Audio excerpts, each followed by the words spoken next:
Welcome to my channel. నేను ఈరోజు ఆనపకాయ పచ్చడి చేస్తున్నాను. నేను మినపప్పు ఒక అర స్పూను, జీలకర్ర ఒక పావు స్పూను, పచ్చిమిర్చి 2, జీలకర్ర, కరివేపాకు 2 రెమ్మలు, ఆయిల్ వేసుకోవాలి. ఒక 2 స్పూన్లు ఆయిల్ వేసుకోవాలి. పావు స్పూన్ పసుపు వేసుకోవాలి. ఆనపకాయ ముక్కలు కూడా వేసేసుకోవాలి.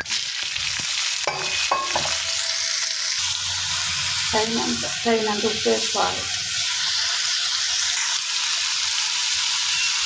ఉప్పు వేసుకున్నాక బాగా కలుపుకోవాలి. సిమ్లో పెట్టుకుని మగ్గించుకోవాలి.